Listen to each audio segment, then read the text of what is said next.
Oh, what's going on? We've done it again. We've done it again. Ladies and gentlemen, Tottenham Hotspur 3, Brentford Football Club 2. I don't even know where to start. I'm already page 1 of my notes, and there's 6 pages of notes, and most of them are just individual things that happened in that game. A game of 2 halves. The wildest game, one of the wildest games. I mean, the first half had so much going on, so many, early chances, so much possession, so much kind of lack of bite, lack of ideas to get us through. And I'll be honest, at halftime, I was like, we need to change things up. We need to do this, we need to do that. And Brentford was spectacular in the first half. Their tactics were brilliant. It looked so naive from us. The highest line I've ever seen. As Henry said, higher than Bob Marley. Right? Absolutely madness. And I was thinking, I'm not sure if the risk reward here is good, is correct. I don't know. And then we come out for the second half. And within minutes, within seconds, Brentford's strategy fell apart. Ours came together. The game flips on its head. And you're thinking it's done. You're thinking that's it. We can put our feet up. We can rest on the easy train, thinking we got 3 points against a team that now surely they're going to have to come out and we can just break them down. But we don't make it easy for ourselves. We do not make it easy for ourselves in any way, shape, or form. This team is, it's going to give me arrhythmia. It's going to give me angina. Listen, I don't even know where to begin to break this down. And so luckily, guys, I've got Adam William Cahill joining us for the first 20 minutes, half an hour, as long as he's got. Then we got Henry coming on. Sava might make an appearance as well. And we might get some other people on as well to talk about this. Before, I'm going to bring him in and get his immediate thoughts. How you doing, Adam? What was that like for you? That was insanity, my friend. Absolute insanity. That was definitely like the stereotypical game of two halves. Obviously, it was to be having the effing and blinding that was going on in my sitting room. I tell you, during that first half of the game, it was dross, and then to come out firing the way that we did, it was like 2 different Tottenhams. And I suppose that's just the ability that Ange has, to have the effect that he has on the team. But does it mean that he set up wrong initially? I think he did. I think he did. Yeah. I think that it could be said that he wasn't playing with this tactic that was going to be effective against the low block, and then he came out and changed things up, and all he had to do, to be fair, like it was literally a case of going from just all out attack against a low block team that weren't going to let us through to suddenly allow just literally just saying to them, lads, let them come to us. And we'll do the counter-attack thing. You know what I mean? We've done it before. We've done it in years past. We'll do the counter-attack thing. And then that was literally let's be fair, there wasn't much else to it than that. Well, look, we're gonna break it down. Like I say, I've got 6 pages of notes here of things that I observed. But ultimately, like the obvious tactical shift at halftime was to take off 2 defensive midfielders in Benson, or two box-to-box or defensive midfielders in Benson, Core, and Skip, replace him with one, and then essentially go to a 4-2-4, but one of those, or maybe a 4-1-3-2. I'm not entirely sure what it was. It was a formation I haven't seen, but Højbjerg had a hell of a lot of work to do in the second half. When you suddenly go up by 2 goals so quickly, and then you've already made those changes, you're kind of stuck with what you have. And it made way for an unbelievable end-to-end second half that, let's be honest, on a different day, that game could have finished 5-5. Unbelievable. Brentford, fair play to them. They set up fantastic. We're going to go through it. We are going to go through it. Before we get into it, mate, there is the signs of the devil. There's 666 people in the house right now, straight after the game. You love to see it. I'm not going to have time to say hello to everybody, so I'm just going to say hello to the members. But everyone else, I am saying hello to you right now. We're going to get the comments up throughout the show. Please do me some favors. Hit the like button. for me on the video, like you're taking your shoes off. Super important, really helps the channel out, and you know how much I appreciate it. If you haven't already, and even if you have, hit the subscribe button. And if you want to participate in the comment section, which I'd love you to do, just a little motivator for me is to, I put the subscriber mode only on, but as soon as you hit it, then you can instantly chat and text and chat to each other and chat to us. If you want to unsubscribe after the show, that's fine as well. I hope you don't, but that's absolutely fine.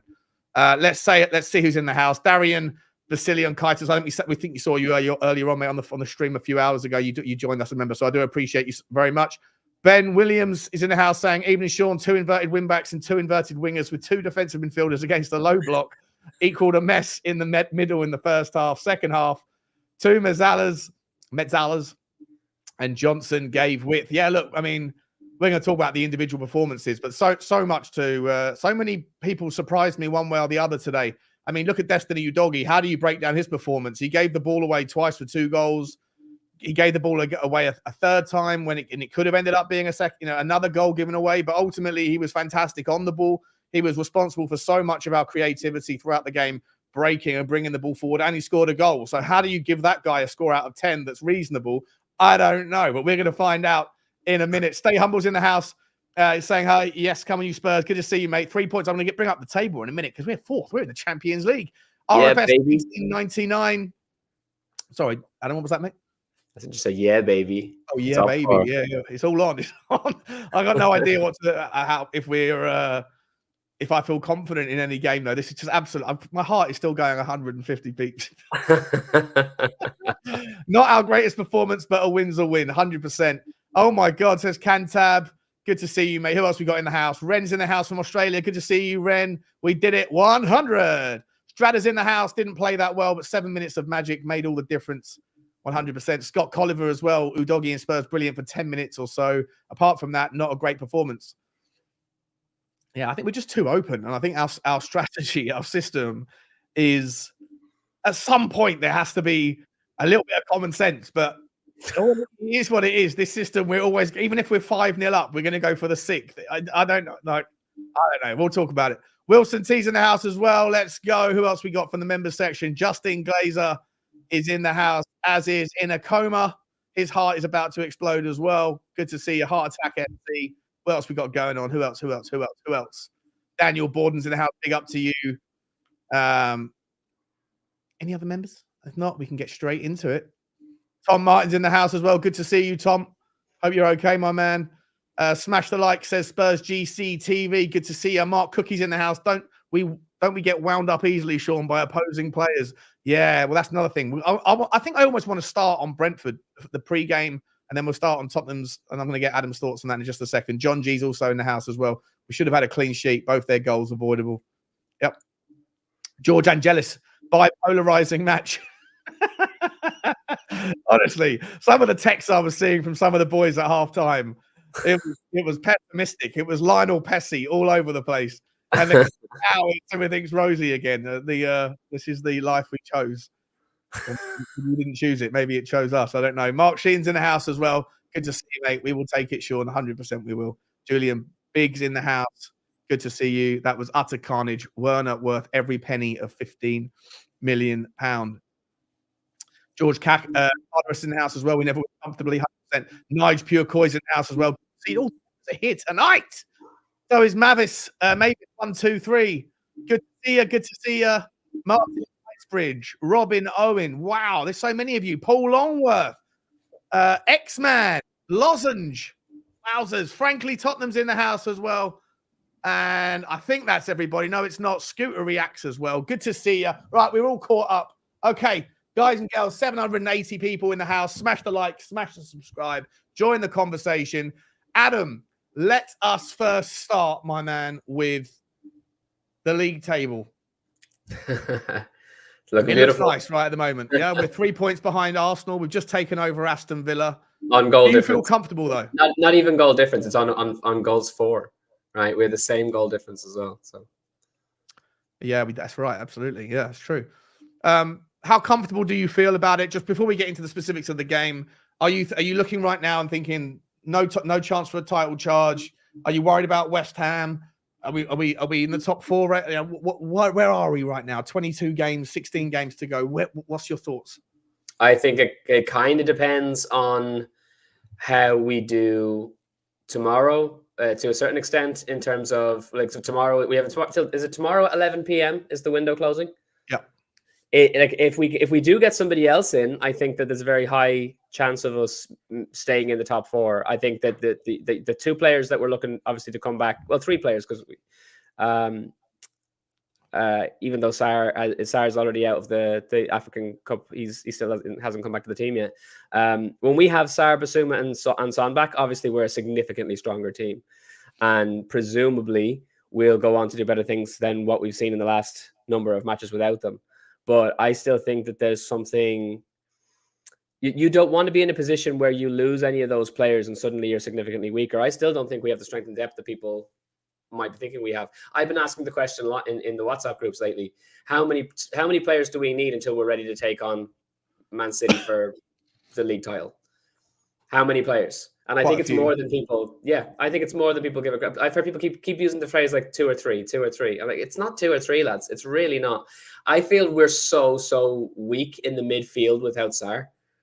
Sarr is just that unquantifiable, incredible, just the galvanizing, dynamic player.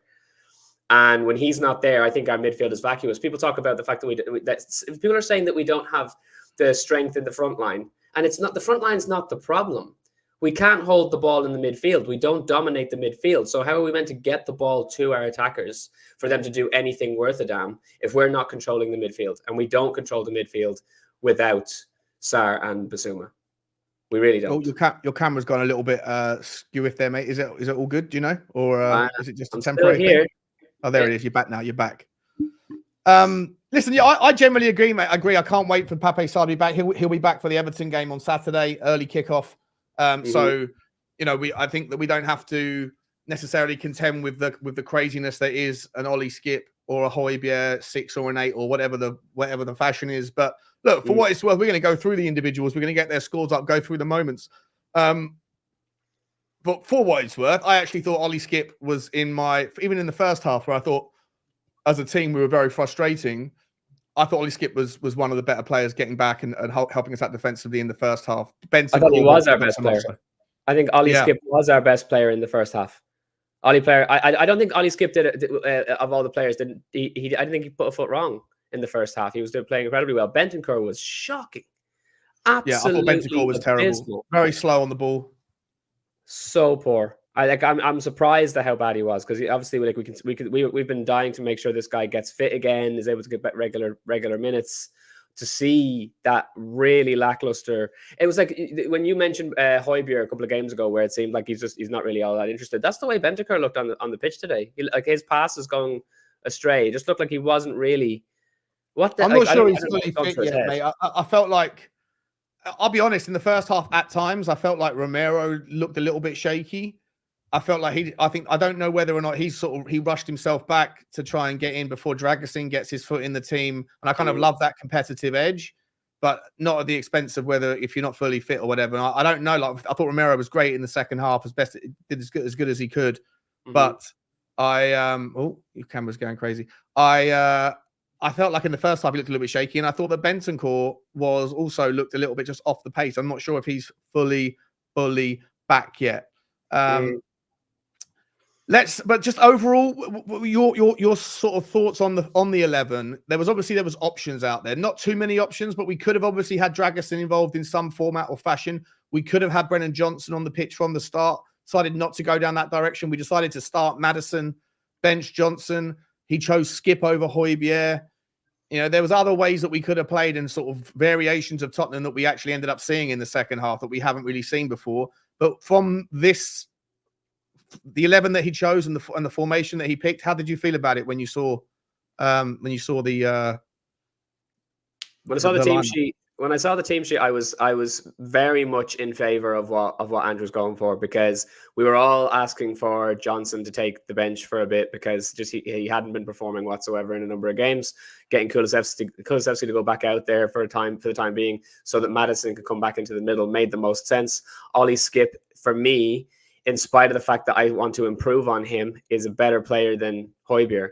And so Skip Bentancur made the most sense to me in terms of the CDMs.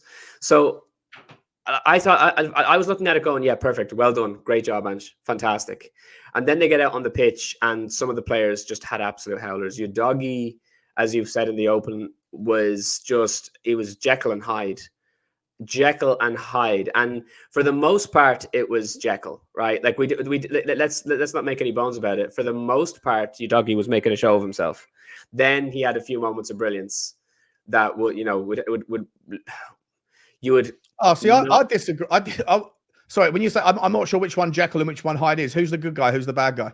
Hyde is the good guy. Jekyll is the bad guy. Oh, no, I'm wrong. No, sorry. Dr. Jekyll is the good guy, right? Mr. Hyde. I don't know. Who are you saying that for the most part, Udogie had a stinker or a good game? For the most part, Udogie had a stinker. Oh, see, I disagree. See, I disagree. I thought on the ball he was our most one of our most, because in the first half we drove down the left hand side more than the right by about 10-1. But it was on the ball where he's it's his choice of passing. Yeah, he gave the ball away. He gave the ball away twice by mistake. Yeah, obviously. So, like in the most part, he didn't do that stuff in 3 isolated moments, but they were massive errors, right? Massive consequential errors. So that you have to like absolutely hammer him for those things. But those three things in total, conflated together, lasted about 8 seconds of football.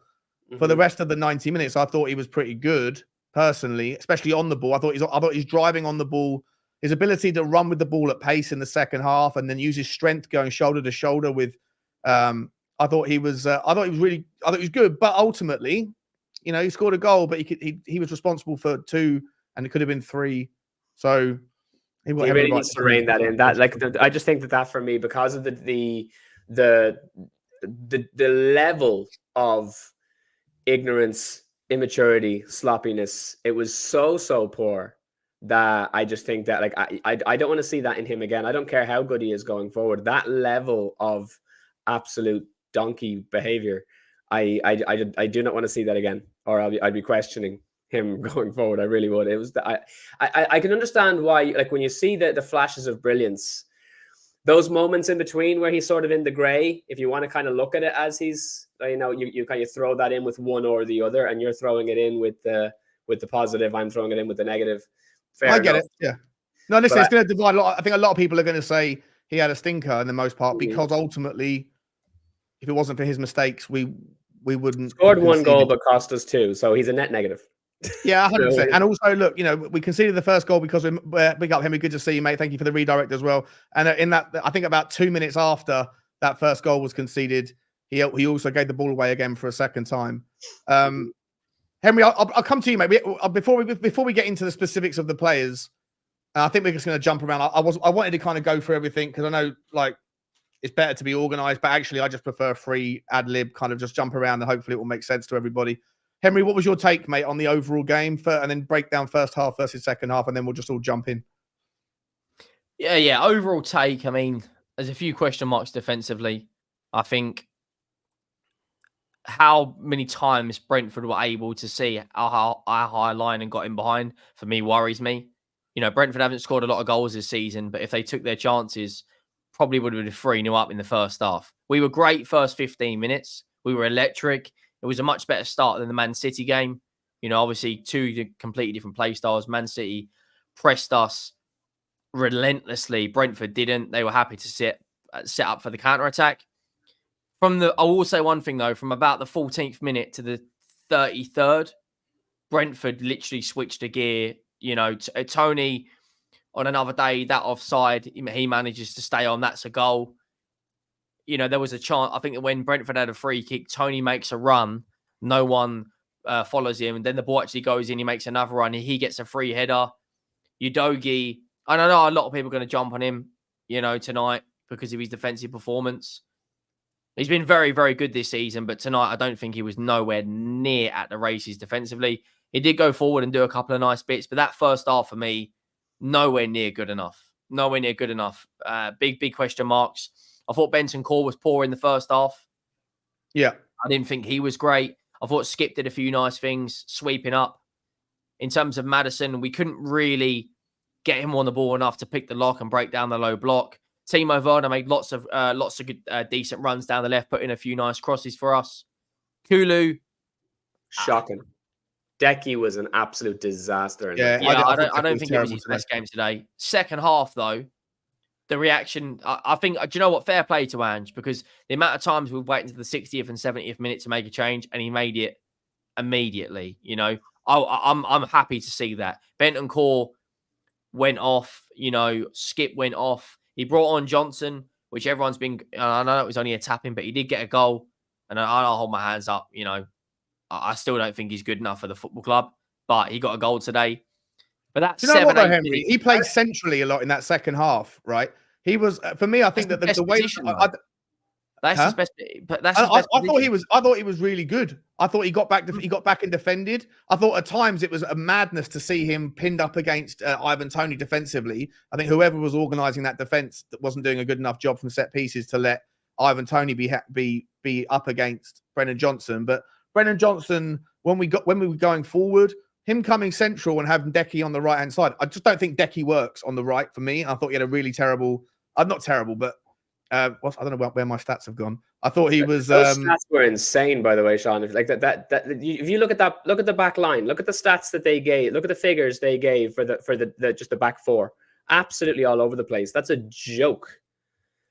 Mickey van der Ven was the worst player on the pitch, according to this. Look at that. No, but the Sofa Score algorithm, forget all this stuff, because the Sofa Score algorithm is very heavily weighted towards in certain things, and it doesn't recognize others. Destiny like Destiny gets 7.3. Destiny is the best of the back four. Yeah, that's because he scored a goal, right? He scored a goal, and he's a defender, so he gets a higher weighting, basically. In terms of the second half, though, that 7-8 minutes where Timo Werner puts a good ball into Johnson, Richarlison scores, and Udogie scores. That's the 8 or 9 minutes or 15 minutes that we're used to. But it worries me that it takes us to go a goal behind to see that. You know, there's going to be games where we're going to be playing better opposition. And if we do go a goal behind, like, for instance, Goodison Park, you go a goal behind and the crowd gets on our players' backs and they can defend. Not like Brentford, who can see a lot of goals. You know, Everton can defend. That worries me. You know, second half, we were much better.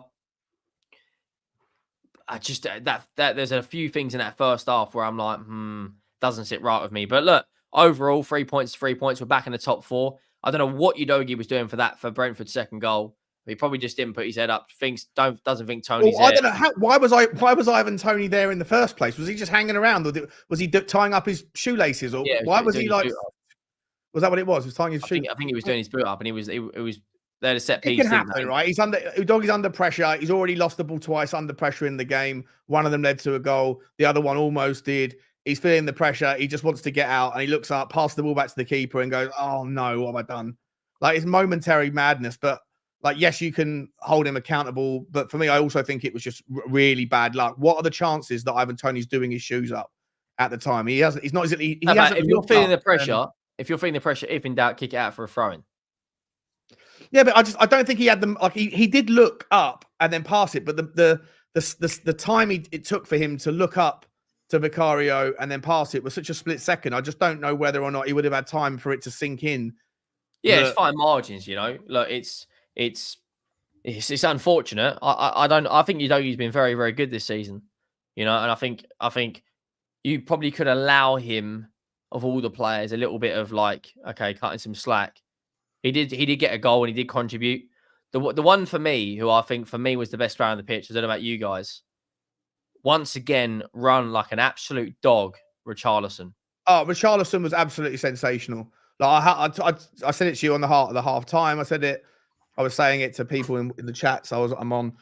That's 8 goals. Fair play to him. Absolutely sensational from him today. He ran and ran, and he pressed, and he created like mayhem. I've been his harshest critic since he's been at Tottenham, and yeah, but I thought he was absolutely sensational.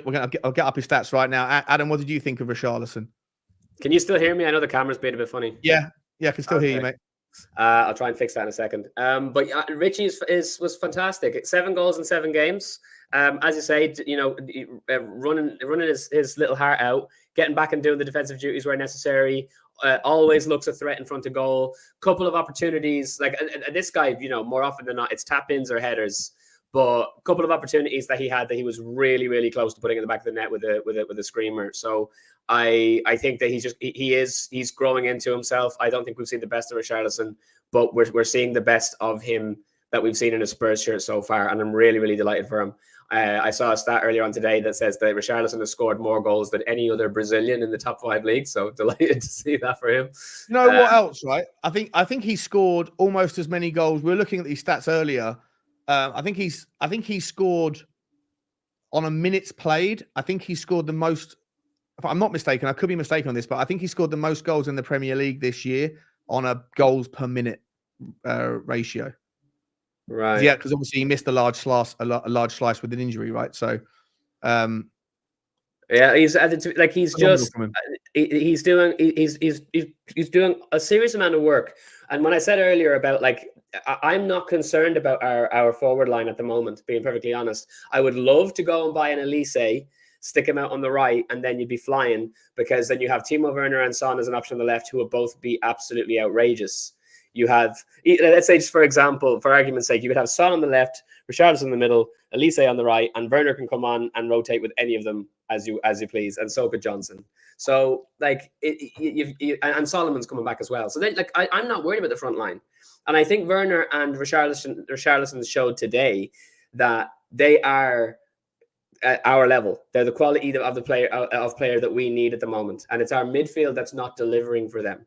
When we don't have Sarr in the center of midfield, we are shockingly poor at controlling the game where we need to control the game. But Richarlison and Timo at the minute, for me, they're they're bet into the squad as far as I'm concerned. I want to talk about Timo right now because I thought he was absolutely fantastic today in so many different ways, especially in the second half. Let me just get there's a couple of super chats and new members I want to welcome in. First and foremost, Peb PEBBW. Thank you very much for the super chat. Yeah, we're just talking about Richie. I completely agree, mate. I thought he was the man of the match for me. I thought he was absolutely superb. Him or Timo Werner were my men of the match. Both of them worked tirelessly, making great runs. Richie's hold-up play today was superb. It's not something I usually give him too much credit for. I always give him credit for his work rate and his ability to tap things in or use his head. Actually, looking at the stats, he lost all of his 6 aerial duels today. Which is unusual for him, but he actually was fantastic at linking up play, doing little flicks and tricks, and he had a couple of shots. He looks like he's brimming full of confidence again and having the confidence to take on shots from 20 yards and whiz them just the other side of the post. He looks like a new Richie, and I'm delighted to see it. So sensational. Thank you very much for the super chat. Luke has joined as a new member. Thank you, Luke. I'm not sure if you're a puppy or a pony, my man, but I really do appreciate the support for the channel. And the same goes to you, Mark, who's just joined as well. Thank you very much. Puppy or a pony? Yeah, Spurs Talk Show puppies and Spurs Talk Show ponies. No, two different levels. Show puppy, show pony. Thank you very much, Mark. I really appreciate your super chat as well. We got Blaine Dev. Blaine, what's happening, mate? Good to see you. Thank you again for your generosity. He's just said, I've just about tucked my ass back up inside me. And we just not have a game where we cruise to a victory. Who am I kidding? I love it. Top 4, baby. Come on, you Spurs. Let me ask you on this one, mate. What are we doing here?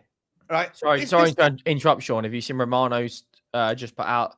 Tottenham are trying to hack Lucas Bergwall's transfer to Barcelona. They're baby. Every hour and trying to convince him. Barca are still confident, but are still awaiting the final green light. I can show you the tweet if you want. Yeah, go on then. Bring it up. There you go.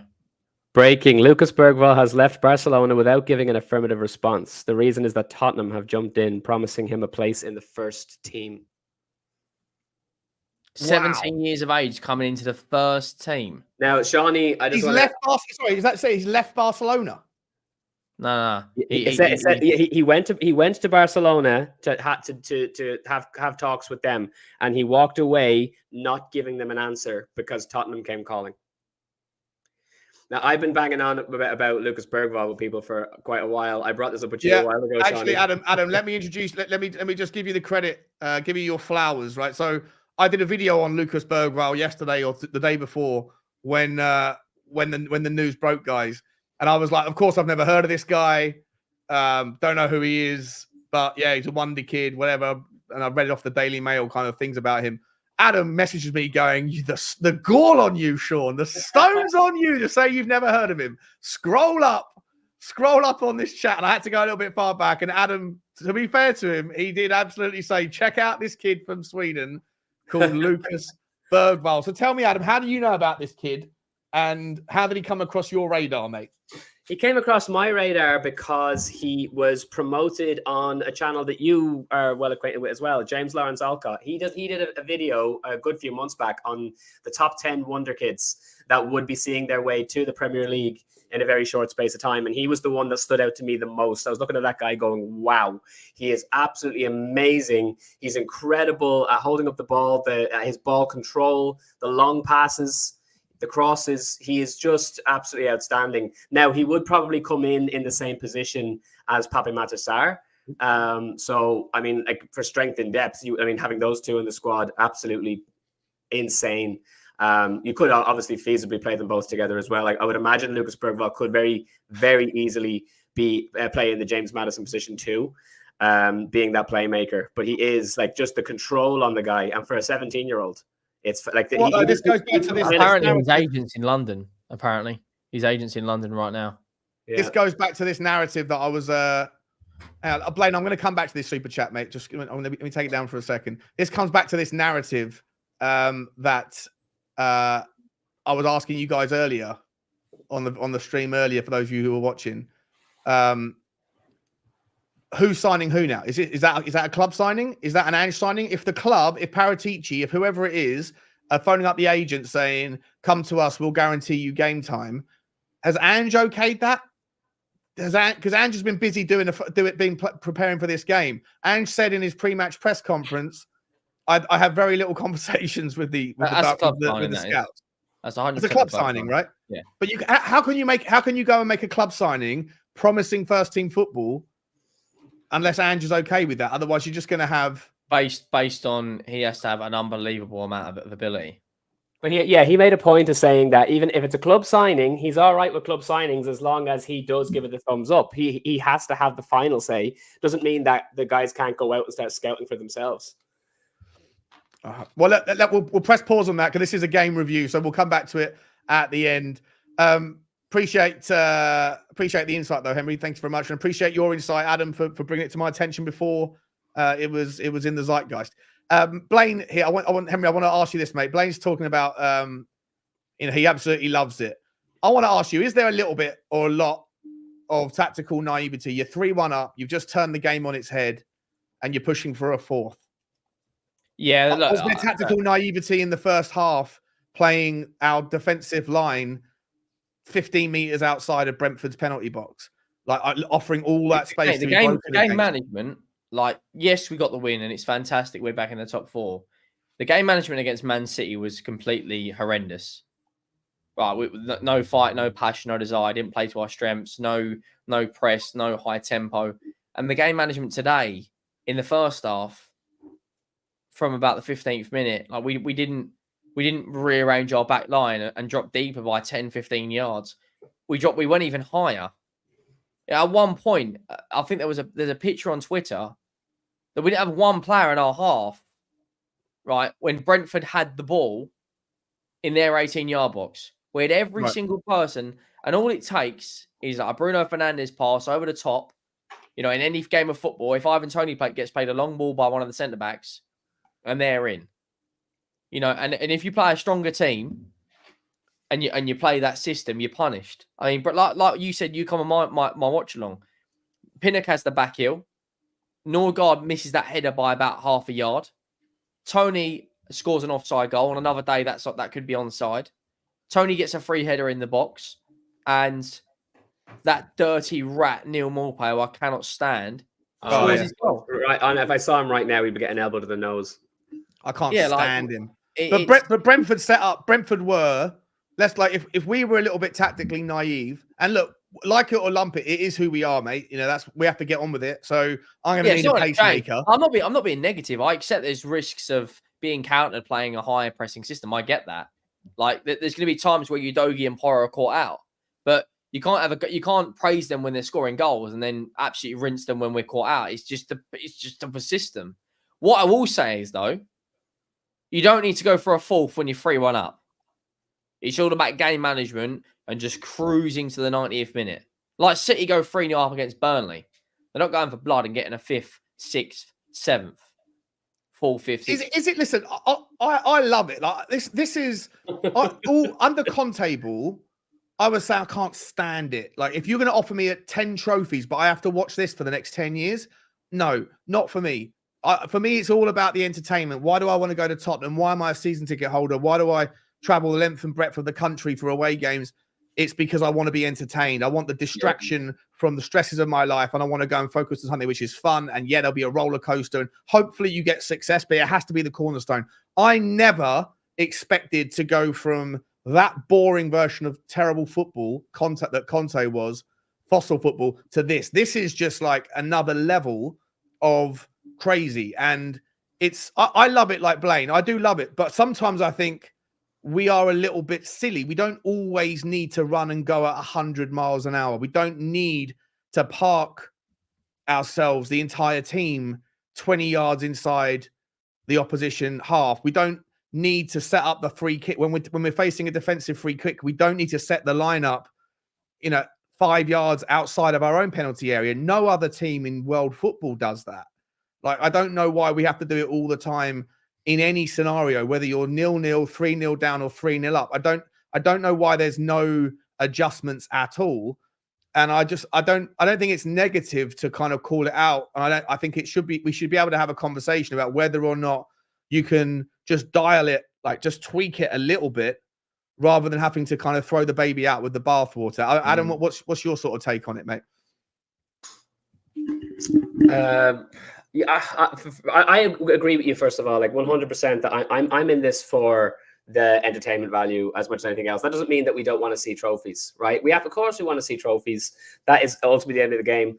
But we need to, but like micro steps forward to try and get us into a position where we're challenging for higher up the table than we did in the previous seasons, I think, and doing it in an entertaining way is better than going out and playing and watching football that we can't stand watching, but going up and picking up a lot of trophies instantly. Do you know what I mean? It's one of the reasons why I'm a much bigger hater of Chelsea than I am of Arsenal, because Chelsea are a manufactured team. They were completely constructed to just go out and win trophies instantly in a completely, unsporting-like way. And they brought in a manager that played football that was ugly. It was truly, truly ugly. And I wouldn't want to be them in a million years. I don't care if we don't get trophies for the rest of my lifetime. I don't want to ever see that at Tottenham. So yeah. I'm completely in agreement with you, man. Like that's, for me, it's go out and show people that we are absolutely outstanding to watch, first and foremost. We are. I think that any neutral, we're making progress. 100%. But I don't think it would matter if we play like this all the time. I don't think it would necessarily, or at least in the second half, right? I don't think it would matter if we had the very best centre backs, the very best fullbacks, the very best midfielders in world football. I still think if you play with that level of risk, you're going to be caught out, and occasionally you're going to be on the wrong end of some disappointing scorelines. And when those things occur, then there will be the kind of the outcry of what's going on. But you can't have it, like, you can't have your cake and eat it. If people do want this football, which they do tonight because we won, and I'm all about it as well, then you have to also you suck it up when it could have been 5-4 to Brentford tonight. It could have been 6-5. It could have been any number of scores on either side. So I absolutely adore it, but I do think that there's times when we can dial it down. Frankly, Tottenham is saying Australia versus South Korea in the quarterfinal. Who is Ange rooting for? In my opinion, Kulu isn't good enough. I think that'd be Sonny's last game. I think Australia win it. Really? You reckon? Yeah, I think they'll win. They've been the best team by a country mile. South Korea have been awful. They haven't played a single game or tournament where they've been good. You know what? They're one of the best teams though in the Asia Cup. They haven't won it since 90. Well, like they're one of the generally the one. Oh yeah, but like I don't know what their managers play. I don't know what Young Kingsman's playing at. He's got terrible. The second. They've got the best front line in the Asian tournament. They've got Lee from PSG. They've got Hwang from Wolves, and they've got Son. He never plays any of them at the right time. Is Kim Min Jae out there? Yeah, Kim Min Jae, he's been absolute toilet. They need a 96 minutes goal to get. They can see 3 goals against Indonesia, who their striker, I think, plays in like the 5th division of Poland. Like they're going to get. I reckon it'll be 3-0 Australia, and I hope it is. Obviously, for Son, it sucks, but we need him back. Frankly, appreciate the super chat. Yeah, I haven't watched any of that competition. I haven't watched any of the AFCON really either, to be honest. So I've got no idea what's going on. Absolutely unreal. Yeah, I've heard it's been sensational. I haven't got the. But all the big boys you haven't got the bandwidth to put any more football on right now. Let's talk about Kulu though. Kulu isn't good enough according to Frank. In the long term, Kulu is a workhorse, but not much quality. He really frustrated me throughout the game today. He frustrated me in the first half when he comes central. I think the team went every time they possibly could. They went down the left. Every time we did look dangerous, it was down the left with Timo Werner, who we're going to come to after Kulu. In the second half, I thought Kulu offered outlets, but he took the wrong decision time and time again with his when to shoot, when to pass, when to thread. Is it just a bad run of form, Henry, or is he? Is Frank got onto something when he says he's just not good enough generally? See, Kulu for me, it's like one minute he has a very good game against Man City, and he scores an absolute bullet header at the end. The next minute, he's got a lot. There's a lot of ability there, but I just feel like the decision making at times lets him down. Like he's not a bad footballer. I think he's technically a better footballer than Hill, than Johnson. I think he's technically better than Richarlison. But right now, Richarlison's given us output, and Kulu's like, when he goes when he should run round the player to the byline, put the ball in, he cuts in. And when he should cut in, he runs round. And he's got this habit of, he tries to like run nutmeg, and then he runs into the player. Like he kind of jumps into the fullback. I feel personally, Kulu, I think he's better in the 10 role, and then he's out on the right hand side. And with Maddison back, there's no space for him then, right? Precisely, which then makes it. I know. Then is he a little bit predictable because he cuts in on his left, but then you look at Johnson as the backup. I don't know whether that right wing option would be one of the options I'll be looking to strengthen in the summer, because we've spent 30 odd million quid on Kulusevski and 50 million quid on Brennan Johnson at the moment. Is flip a coin on who's going to be better this week. You'd be better off having Kulusevski rotating with Sarr, I think. Because I think Decky can play there. You need to bring him more centrally, but not have him be the person who has to provide the end product. When he's in that position, he's just constantly. Yeah, he's better driving from the midfield. Yeah, exactly. And he's strong on the ball. He can hold the ball up. He's got an engine. He's probably the fittest player in our squad. Like you look at back to that Luton game, the 95th minute, he's still holding the ball up on the halfway line. There's a lot of back Kulu we need. But yeah. No, I think he's a valuable player. I thought he had a bad game today, but there's plenty. One day he turns up and he plays out of his skin. The next day he makes a mistake. He's just a bit volatile, a bit hit and miss. I'm not sure. I think we all agree. Let us know in the chat if there's anybody who thinks his best position is on the right. I think most of us who I speak to think his best position is central. But then you've got James Maddison. In fact, before we come to James Maddison, I want to shift to the other side, the other wing, who a lot of people were and are skeptical about this loan deal, skeptical about whether he's going to fit, whether he's going to be able to provide. Timo Werner got an assist on his debut, which a lot of people say it was just a 3-yard sort of pass. I think it was a bit more shamelessly more than an assist. Well, I actually thought he was more impressive pass than it first looked on paper. Today, I'm not sure if he gets credited with Udogie's assist, because Udogie kind of hit it into the defender and then he bounced off the defender. So I'm not sure if he gets that assist, but let's say he got an assist there, and he got an assist for the second goal for Richie. Oh, sorry, for Brennan Johnson. I thought Timo Werner, Richie, toss of a coin who gets man of the match. Could have been Timo Werner, could have been Richie. Adam, I'll start with you on this one. I thought Timo was brilliant. You? Yeah, absolutely. This is what I said before. I think that we need strengthening on the right hand side, because Brennan Johnson is a fantastic off the bench a tactical change in the middle of a game, because he'll have all that pace and all the energy that the other players won't have in the 60th minute. You know what I mean? So having Ben Johnson coming off the bench is not a bad thing for the moment. Hopefully he'll begin to improve. But I think that right side, Kulusevski doesn't belong there. I would honestly, like, Kulusevski can rotate with Maddison in the 10 and can rotate with Sarr in the 8. And so I think that there's plenty of ways to be able to use him, but out on that right wing, that's not where he should be, because at this point he's just losing the ball far too often. It's incessant. In that central position, Richarlison absolutely, he's the best right now. Like, he's absolutely sensational right now, scoring a goal a game in the last 7 games, unbelievable. And Timo Werner, I think that in the last few, in every game he's played in a Spurs shirt so far, he's done well. He's not been incredible, but he's done well. But he's just betting into the team. How many players do we see come into a team and not be able to do bits in the first season at all? Like, the entire first season, they have to bet in. He knows the Premier League.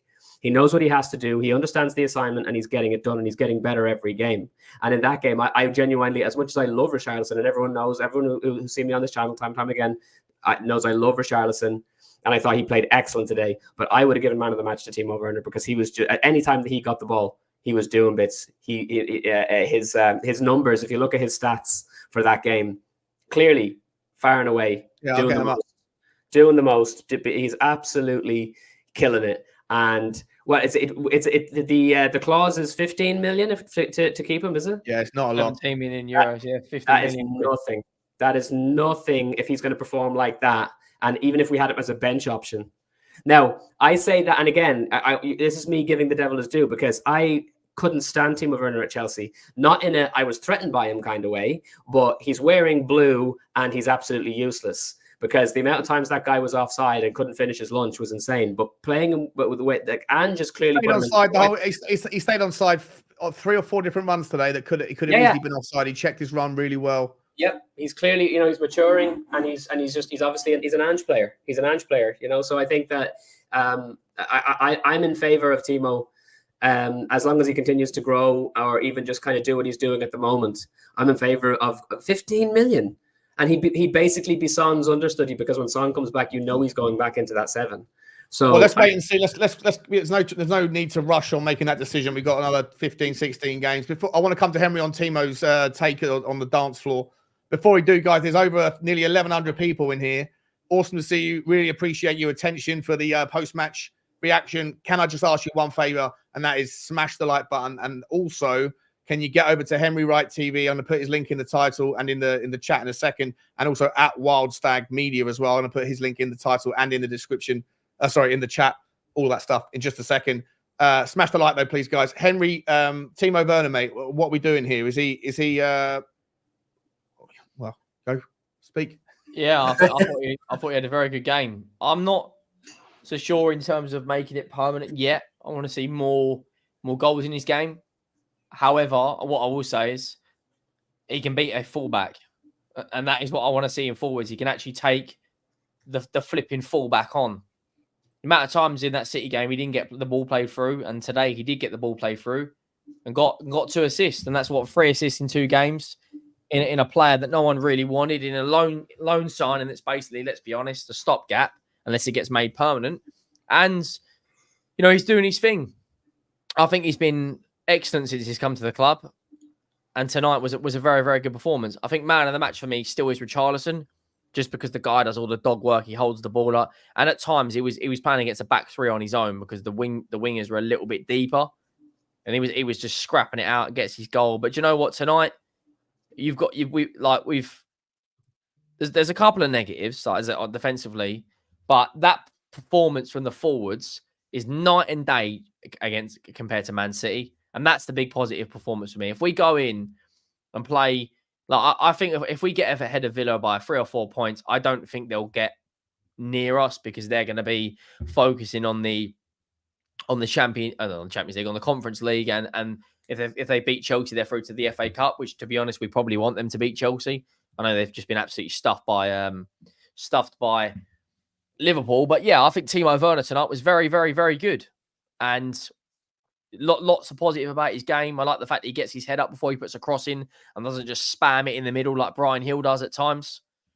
I actually think one of his underrated traits is his playmaking. The pass he made in that Man City game through to Brennan Johnson was outstanding. It was absolutely outstanding. And tonight, second best player on the pitch for me. And if like Adam said, if we can pick him up for 17 million quid or whatever it is, 15 million quid, 70 million euros. Look, when you look at valuable squad player, right? Very valuable squad player. When you look at what we spent on other forwards, like when you look at, we gave Sevilla Lamela, which was valued at 15 million quid plus 25 million. We spent 40 million on Kulusevski. We spent 50 million on Brennan Johnson. 17 million euros is a bargain. Plus, I want to see him in that number 9 role. But at the moment, you can't take Richarlison out because he's scoring goals. I think in the number 9 role, when he's running through on goal, that's where you'll see him. That's where you'll see him. Or that's when you'll see him miss absolute sirs. So well, look, we're never going to, unless we plan there, we're not going to know. But right he's a now, confidence player, right? I think his confidence at Tottenham is going to grow because he was so influential in the second half. In the first 7 minutes, in the first half, everything was going through him rather than Decky. Whether that's by design or whether that's just the kind of the conscious agreement, the consensus from the players to go down the left-hand side, I don't know. But everything that was good about us in the first half went down that way. I want to move on to the midfielders now. I want to get to James Maddison. Before I do, just quickly, Saba's come in. Big up, Saba. Hope you're doing well, mate. He says, big up, lads. Wasn't pretty, but we got the 3 points. We moved to Everton. Maddison makes such a big difference. It's unreal. He's off to bed. Much love. Appreciate you, Saba. Thank you very much, man. Have a good night. Good night's sleep. I hope you enjoy your chow mein as well. Henry, I'm going to stick with you. And sorry, Sean, before you move on, I am going to have to jump. I'm going to have to love you, leave you. I apologize for not being able to stay on too long this evening. No worries, buddy. Thank you so much for coming on, my man. I'll make sure everyone comes over to Wild Stag Media afterwards, okay? Because otherwise we're going to, if I would spend... No, absolutely appreciate it. By the way, nobody forget, we are Everton's hoodoo team. We are going to do one over on them. We're big style, right? That's my bold prediction. We're going to absolutely lump them. Nice one. Cheers, Adam. I'll see you soon, mate. Appreciate you coming on. Yeah, take care, God mate. bless. Take care, Andy. Bye-bye. Henry, mate, Maddison. Saba's saying he makes a massive difference. I thought he was on the ball all the time. I thought he was very sort of tricky, dangerous, getting back to Maddison stuff. But in the first half, I didn't think he was quite clicking, quite on it. Second half, I thought he came alive a lot more. When everything opened up, he was far, far better. But first half, I thought he was trying to always thread the ball through the eye of a needle, and it was a little bit rusty, ring rusty, would you call it? Yeah, one too many touches in the first half. Trying to play the perfect pass. What I will say is the guy's the best footballer at the football club. When he gets on the ball, you just know he's going to create a chance, even if it's a half chance. And the best thing about him is he's now picking the ball up deep. And then when we go forward, you've got Porro and Udogie inverting. I think when we go forward, in terms of the amount of chances we create, not just from Maddison, I think it's the third most amount of chances in the league, or it may be second now. But Maddison is absolutely class. That second half, dropping deep, dropping the shoulder, playing the pass in. I know he didn't get his goal or assist. He's worked great off the ball as well, getting back. You know, and what he just posted on Instagram, by the way, Neil Maupay, that absolute rat, has just been absolutely crucified by James Maddison. He put up the picture of him doing the dart celebration, said short story, and then showed Maddison celebrating in the 3-2 win.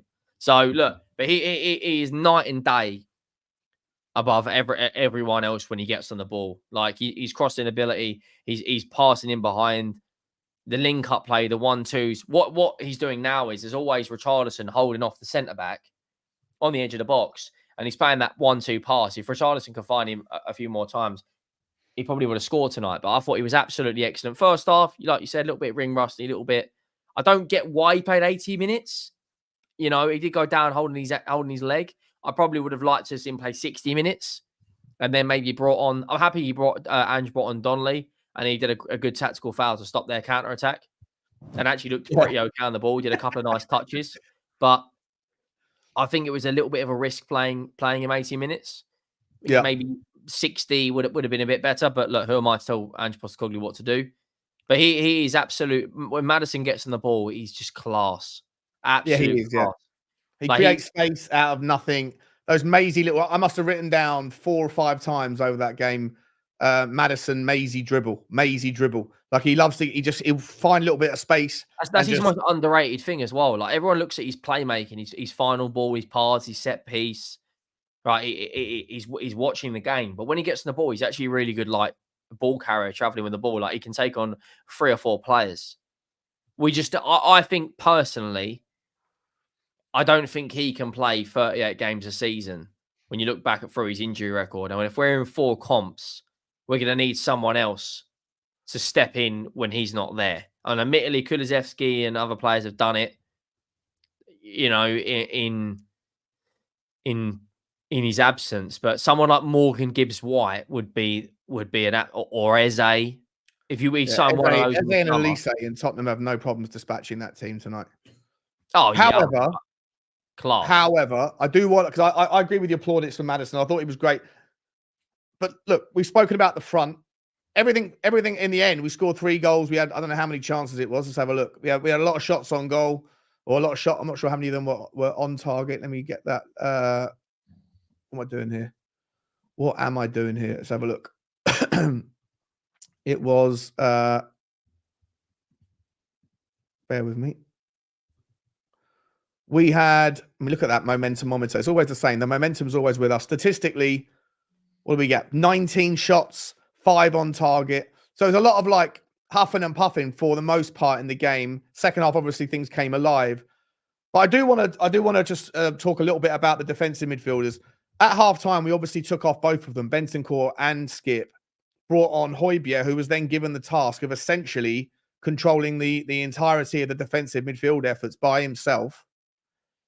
How do you think the 3 of those 6-8s, whatever you want to call them, did today in isolation and individually? I don't think Bentancur was that good, to be honest with you. In terms of like, if you look through the midfield, I don't think he was good against City either. And I think it was a lot of people at first went, Bentancur's going off, and I thought that, but Højbjerg did well when he come on. Yeah, like, and this is a guy that's has now put all the transfer rumors to bed. He is going to stay till the summer. I like Højbjerg. I like his attitude. I like his enthusiasm. I think he's a good character to have in the dressing room. I like the fact that he gives 100%. I don't think his technical ability and quality is better than other midfielders we've got at the club, but I do like him. Ollie Skip first half, I think he made that challenge where I think it was it Mulpay was about to have a strike and he just gets the toe to it. Oh, when he got back defensively, yeah, because of mistakes from the centre backs. Yeah, he did really well. Other than that, Skip didn't really do too much. We are very one-dimensional when you're playing either a Skip or Højbjerg in the team, because you don't really have anyone that can go on a run like Bissouma and Sarr can. You don't really have the engine of Bissouma and Sarr. You don't really have the passing ability of Bissouma and Sarr. They very much do their job, and that's really it. Like Bentancur can do a job, but also played advanced in the Man United game, played in the 10. In terms of the midfield, though, I think we are definitely struggling without that energy of Bissouma and Sarr. I think even if Sarr plays alone, we don't concede half those chances.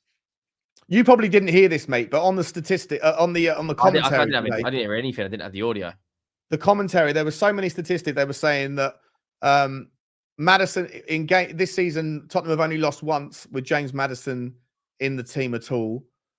In games when Tottenham have had Bissouma and Sarr, someone in the comments might, I'm probably going to butcher this, but I think in the games where Tottenham have had Sarr and Bissouma in the 11, we have won 12, drawn 2 and lost 1, something like that, something insane like that. Basically, when Sarr and Bissouma are playing and Maddison's playing, most of that was in the first half, like the first 12 games of the season. But even subsequently, in the games where Sarr's played, if Sarr doesn't play, we don't usually do too well, right? But with he's probably our third most important. He's our second most important midfielder at the football club right now. Maddison first one, then it's Sarr. Bissouma and Bentancur have had a little wobble. Bissouma at the first kind of 10 games was unbelievable. Then he got sent off against, I think, was it Luton? And then he got sent off again. Was it against Forest? You know, yep. I'd flip a coin. My midfield, my starting midfield would be Maddison in the 10, Sarr in the 6, and then flip a coin out of the other 2 who you want in the 8. Who's ever in the better form. But Sarr, for me, I mean, he's unbelievable. And the fact he's only, 21? Yeah. You know, he's really, really good. Tied down to a long-term contract. Can I ask you, if Richarlison keeps scoring at this rate, I mean, if he gets, say, 13, 14 league goals. Yeah, I'm completely mudded. Yeah. I'm not going to ask you that. I mean, is there we still need a number 9, but Yeah, we if do, yeah. Richarlison scores, let's say 15 league goals, what does everyone say he's been giving him stick? Because then he's done his job. No, 100%. Like I can say, I'll always call it as I see it. I was never a fan of Richarlison before. I'm gonna come to Anthony's super chat in a second. I was never a fan of Richarlison when he was at Watford, never at Everton. So when he heard he was coming here, I wasn't happy. I wasn't on board with the money. And obviously the last season he had a stinker. So, I was sort of proven right. This season he started off, he had an injury, then he's come into the team, and he's got past his operation and everything seems to be clicking. I would still say that he's wasteful. He gets in opportunities and he doesn't take as many chances as he creates. But today I thought was the most well-rounded performance from him. And I'm looking for things more than just goals. I know goals are all that really matters when it comes down to it from a striker. That's their job. But sometimes you're looking for a little bit more contribution in other areas. And today was the first time that I really seen him do all of the things that a well-rounded number 9 can do. His passing was great today. His ability to hold the ball up was fantastic. His reading of the game was very good. And he had the confidence to take on shots from distance, turn and pivot. If he's, like I said earlier, if he's brimming with confidence, you're going to get the best version of him.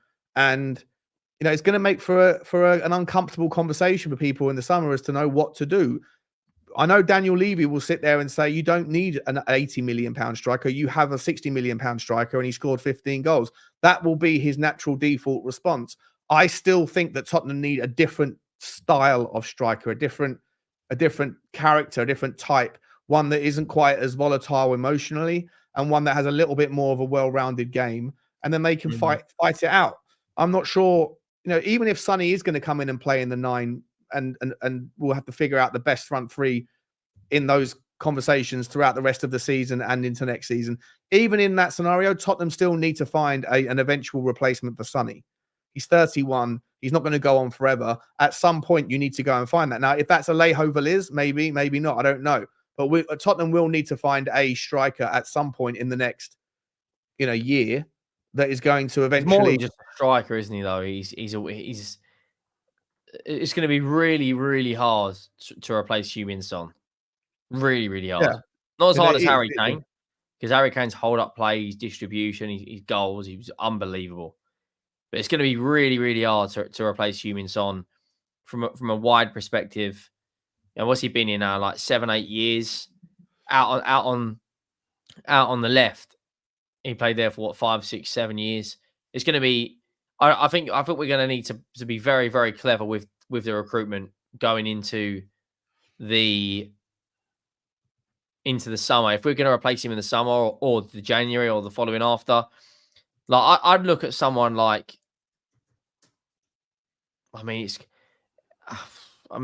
you bring in 2 players?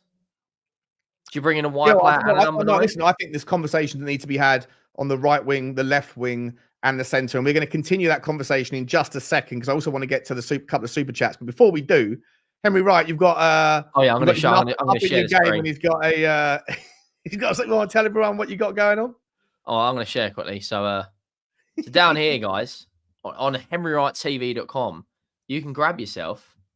If you can't see what Angie's doing, you can F off down the Emirates tees, and it's literally the cheapest you can get. It's £27, and they're in 2 different colours. So if you're an Ange fan and you're a Tottenham fan, and you can see what and you can see what Angie's doing, you can wear this around the stadium to all those fans that don't like the manager and can't see what we're doing, and you can go and get yourself one. The link is in the chat.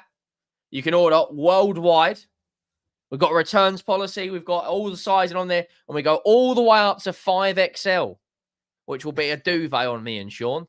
Oh, no, not on me. It'll probably be a nice slug wetsuit. I'll have to get one. No, it's very nice, guys. You can find it. The link I'll plug it again if you guys want to support Henry and buy one of his jumpers. I'm sure he's got a few more. There's the link in the title, in the chat. Let me get back to those super chats. I've got a couple of super chats I want to get to. Anthony Grimmer, the fun guy. Good to see you, mate. He says, thank you very much for super chat. He says, add some sparkly people. Kimmich for him to our first 11 and look out. Yeah, I think he's asking for some classy players, some ready now names. And I was having this conversation earlier, Henry, on my stream. I feel like Anthony represents a large section of the fan base who are desperate for Tottenham to have I hate the phrase marquee signing, but a big name, someone that everyone can really be excited about. And even if that player was to come in and not hit the ground running, such as our kind of craving of looking like a big club by signing a big player, that they would probably tolerate mediocre performances from that sort of level, that caliber kind of player, than they would from a Brennan Johnson or from a Timo Werner or for someone else, because acting like a big club means bringing in big names. And I think that it hasn't been Tottenham's way for a long time, right? The last big name player we signed was probably Gareth Bale on his return, but before that, I don't know, you have to go right. You don't need to. I get to make a marquee signing, but you don't need to go and do like Liverpool. Since Jurgen Klopp's been there, have signed Szoboszlai with 60 million, Nunez who was 100. That don't worry about that. We got a load more designs coming. But that's the one I wanted to do first. But in terms of Liverpool, did 60 million on Szoboszlai. It's coming as well. Don't worry. I got my. He's ahead of me, but I'm still doing something else. It's not a race. It's not a race. No, I know. So they've done 60 million on Szoboszlai, 75 million on Van Dijk, 75 million on Alisson, and 100 million on Darwin Núñez in 7 years. They haven't signed anyone else over 60 million in 7 years. Man United in that time have done Lukaku, Pogba, Maguire, Anthony, Di Maria, Bruno Fernandes. Genuinely, don't worry. There's umpteen amounts of sayings we can get on a t-shirt. See more meat on a chip, all over it like a trampoline chips. There's loads you've got coming, but you don't need to go. I think it'd be nice to have a big name that came in that would just kind of make everyone sit up and go, "Oh wow!" Well, the thing is, we've done the big names before, though. We've done 60 million on Richarlison. We've done 60 million on Ndombele, 50 million on Celso. But no one knew when Ndombele was, right? It was really. Well, no, people did know, but they didn't. Not like if we get a Premier League proven player. No one knew Van der Ven in reality. No one really knew Dragusin. No one knew Doggy. If we go and do 60 million on Eze, if you do 60 million on Eze, a lot of people will go, right, okay, now we're serious. Right. Yeah, you have to go all the way back to like a Van der Vaart or a Jurgen Klinsmann. Tottenham used to sprinkle in a couple of crazy ones here and there, but under Daniel Levy, we haven't really done that, have we? To be honest, no, we haven't. But there's, like I'm saying with Liverpool, it's very rare they go and do it and they still win. Like they're absolutely flying right now.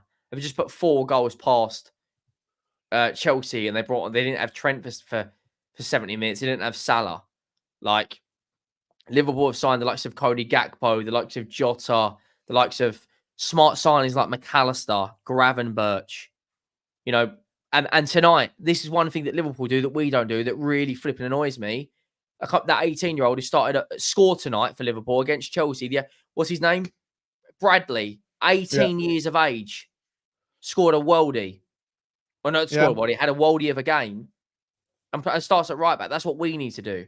Like, but I do get it. There is a narrative that we do need to go and drop, 50, 60 million. But who are we going to sign right now?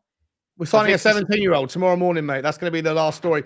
Because I want to finish off in about 15 minutes, mate. And we haven't spoken about the back four yet and the goalkeeper. I do want to get to them. I spoke a bit about Destiny Doggy. Saba is back in. I thought you were going to bed, Saba, with your chop suey or whatever it was. He absolutely loves it. He's saying, I appreciate you, mate. He's saying, I would love to see a midfield three of Bentancur, Bissouma and Maddison. I really want to see it as well. And I really want to see Bissouma in the 8, if I'm honest. I haven't seen him in the 8 with a protective Bentancur behind it. I think those two could just interchange, play in a double pivot, switch things up. It'd be lovely to see them how they do it with Maddison in front. But look, at the end of the day, like I say, Tottenham still got to figure out a way to break down stubborn teams, because we looked a lot like Arsenal against Nottingham Forest in that first half tonight, like they did as well against Forest, just doing horseshoe football, getting into the left wing and then playing it round to the right, then playing it round to the left and getting to that pincer and not having any penetration. To me, that is a sign of a team that run out of ideas, not a sign of a team that are particularly impressive. And then, like I say, when you sit with the defensive line well inside the opposition half against clever teams that set up well, and Brentford were very clever, they are going to pounce and break. Let's talk about the back four, mate. We haven't got to go through it in too much detail. Let's start with Pedro Porro. What do you think about him tonight? I thought it was one of his better defensive performance. I don't remember them getting down his side too much. I think it was more Udogi's side. I thought he had a good game overall. I don't think he did too much wrong. He went forward, did some nice things, didn't really get quite out of position. I don't remember him giving the ball away too many times. I'm happy with his performance. The one that will get a lot of pelters tonight, and I do think we need to allow for a little bit is Udogi, but I don't think Porro did too much wrong. I wanted to see him get down the right hand side and put some more balls in, but you're not going to cross the ball when you've got only Richarlison against three centre backs, are you, of Brentford? Like, people are saying he was rubbish. Like, it was an okay, good performance. Like, it wasn't bad, he wasn't great. Like, it was an okay performance. But you got to remember, his standards of going forward are so high, scoring worldies against Burnley, doing fantastic crosses. He can't be like that every single flipping week, can he? Yeah, if I'm honest, like I made a list at half time of the good and the bad. There were 4 players on the good, there were 4 players on the bad, and there were 3 players that I wasn't sure on. And Pedro Porro was kind of in the middle. Yeah, it was an okay performance. It wasn't great going forward, but it was okay.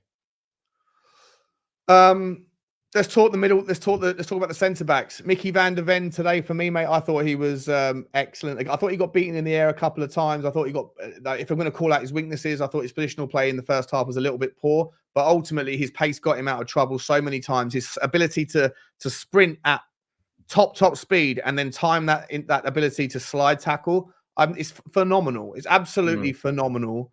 I think we've got an absolute gem in Mickey van der Ven. He's perfect for our system. His confidence of being out of position and getting back. He doesn't look like he's worried about his hamstring. And I'm saying that with a touch wood, knock on wood here. Because obviously when Kulusevski did his hamstring, he dropped like half a yard of pace. Not that he had that much to spare. Mickey van der Ven has just got straight back into going full pelt and doesn't seem to have any confidence. He's not worried about it psychologically. And I just think he's such a well-rounded, brilliant defender when the ball has gone over his head. The only area of his game I'm a little bit concerned about is his aerial positional play.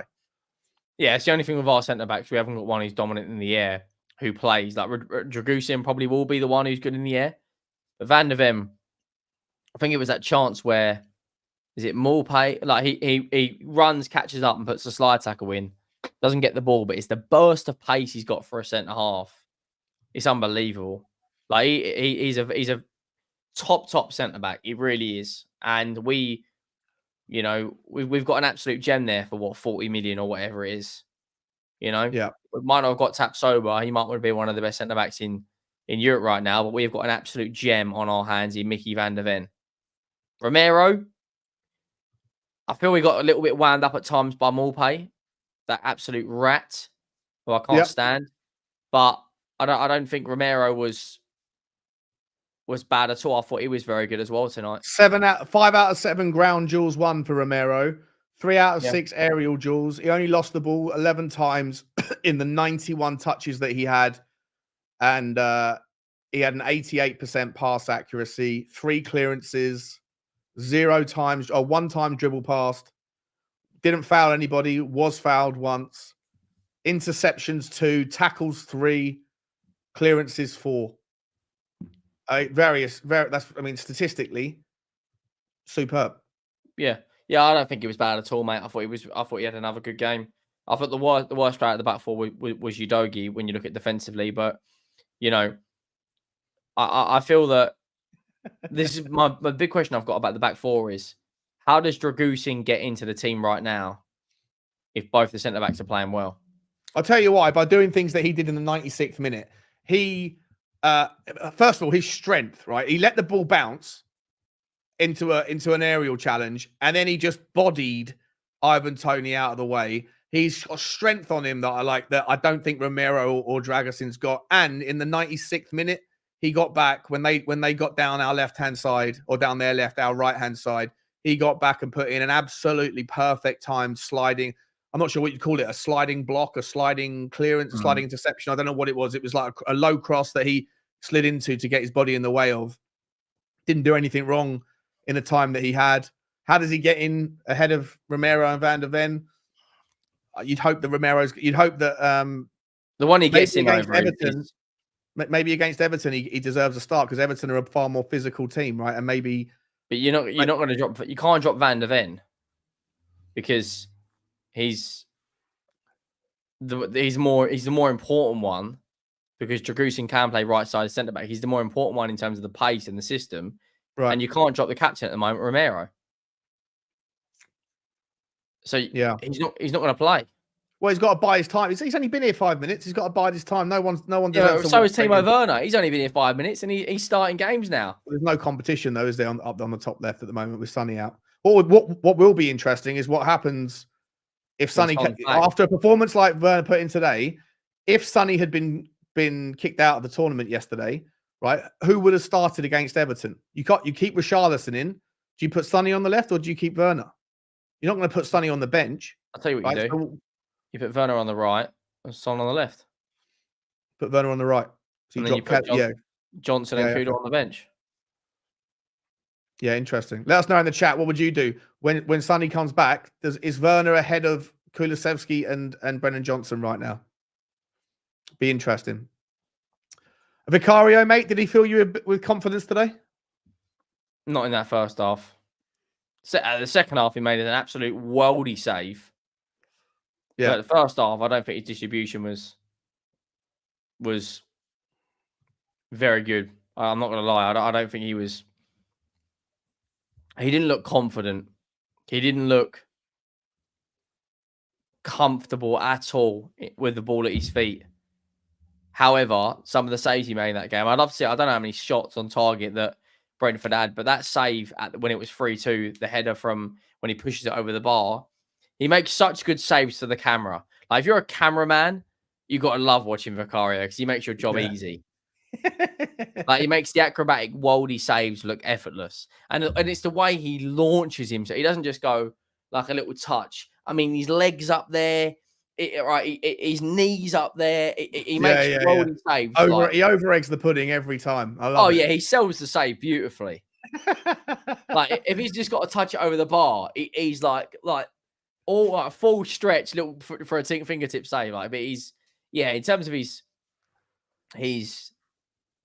shot stopping tonight, I thought he was very good. I mean, the goals. I mean, he gets a save to first one. Romero's positioning wasn't the best for the first goal, but he does get a save to it. Could he have done better? Possibly. The second goal, it's a one-on-one. On another day, he saves it. On another day, Tony missed. But like you're coming up against probably the second or third best striker in the league, other than Haaland. It's a flip of a coin between Isak and Tony. I'd love to see Ivan Toney in a Tottenham shirt. As much as I don't like his arrogance, well. He's so good. We'll talk about transfers tomorrow, mate, on another day. I want to round off in 5 minutes. I've got some work I've got to do. But I just want to ask one last question, right? Before I get into the round off on how we sat, what we're doing. Are we doing it again? Are we going into Everton? Are we going to get the points? Before I ask you that, did you see in the 95th minute when Pedro Porro and Romero did like a chest bump? Yeah. Of where they were so delighted they managed to get the ball out for a goal kick after screaming Vamos at each other. Yeah, it was a proper like NFL scoring a touchdown thing. NBA when you've just jumped up and scored a 3-pointer from like the next postcode or something. Yeah, 100%. I thought it was fantastic. Shows great teamwork. I love the camaraderie. But last question for you: how the hell did Norsgaard stay on the pitch? The guy should have had more cards than Clinton's. Like it was absolutely insane. It was a disgrace. He should have been taken off for what he did to Brennan Johnson. That was a clear yellow. Mate, I'll tell you now, he took more people out than Paddy McGuinness. Like it was an absolute disgrace. Like it was. I don't know how he. I don't know how he's. That was quite good, that one. I don't know how he stayed on the pitch. Honestly, I don't. Like he should have had 3 yellow cards. Yeah, 4. 4 yellow cards. He had four yellow cards. He managed to stay on. And the referee gave the ball away. After that one, he didn't even call a foul. He allowed the game to go on, and it almost cost us. Referee was an absolute disgrace today, so we're giving him a 3 out of 10. But mate, last question I want to ask you is, how do we sit for Everton? We got how many days? 3 days. 3 days until Saturday. Do you go same team? Do you change things around? Do you start Dragerson because of fatigue? He said he was going to rotate 3 games in a week. Do we rotate for Everton, and if so, how? I think you'll see Johnson back on the right, Timo on the left, Richarlison up front. I think you'll see the midfield will be Maddison in the 10, Sarr in the 6, Bentancur in the 8. The back 4 will be the same as tonight. I don't think you'll see Dragusin on the bench. Kuda will be on the bench. Yeah, I think it will be practically the same. Are we winning? Oh yeah, 100. Yeah, I think we'll beat them. I know they played. What was it yesterday? They played, didn't they? So they'll have an extra day's rest and all that. But nil stink fest against Fulham. Yeah, I think we. I mean, haven't they got? Yeah, so they're out of the FA Cup as well. So all they've got to play for is survival in the Premier League. Yeah, I think we'll win. We tend to turn up against Everton. I mean, the only defeat we've had recently was when we lost that FA Cup game a few years ago. But I think we go to Goodison Park. Look, if Everton go a goal up, that's a completely different ball game to trying to get back in there, because they're fighting for their lives. In terms of the Premier League table right now, they are in 18th, and Luton have got a game in hand. Another 10 points or 6 points or whatever. It's going to be impossible for them to. Yeah, so they need to win the next. They need to win 6 or 7 games for them to have a realistic chance. They're on terrible form though. Like we beat them on the 23rd of December. They lost to Wolves. They drew to Palace. They drew to Villa. They beat Palace in the replay. They're not scoring goals. They've scored. No, their little purple patch in the midway through the season has kind of fizzled out, hasn't it? Yeah, but one thing I will say, they will be right up for it because they are in a dogfight down the bottom. But I do think we'll beat them. I think we go there. We get an early goal. If we score in the first 15 minutes, which we do a lot, more times than any team in the league.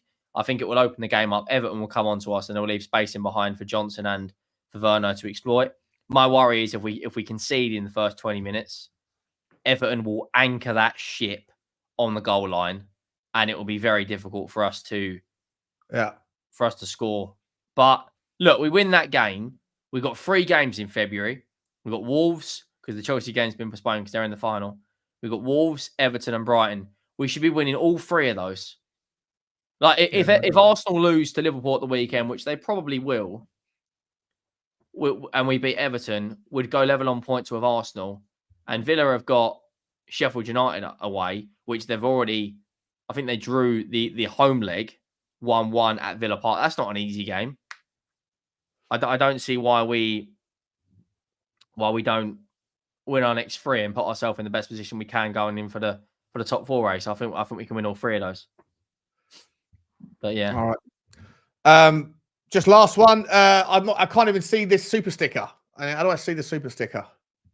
I don't know how you do it. I'm not going to lie to you. Hang about. Thank you very much for it. Let me see what we're working with here. Spurs Talk Show. What are we doing? It is a picture of a heart and a number 1. Appreciate you, Thomas. Thank you very much, my man. I want to say a massive thank you to everyone for stopping by. I want to say a huge shout out to the super chats and to the members. Your constant support is unbelievable.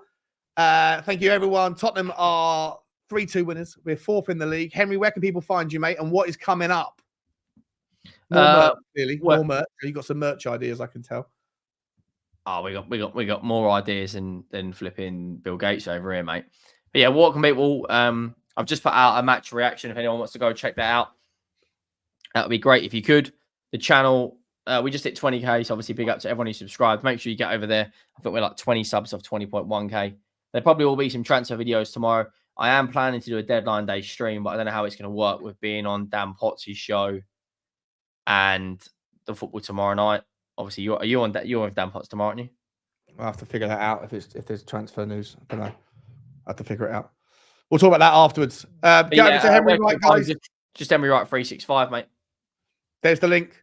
While saying massive thank you to everyone. Love you all. Tottenham are 4th. We go marching on to Goodison Park in 72 hours' time. Is there going to be a deadline days hijack? Are we going to get this 17-year-old Swede? Tell you what, we tried today. At the second half, we had more 10s than a Swedish nightclub. This particular Swedish player might not even get into a nightclub. I don't know, that one was terrible. I'll have to figure out a better way to say that tomorrow. Like, subscribe, and comment. And as always, guys. That was absolutely horrendous. That was a horrendous disgrace. Bye.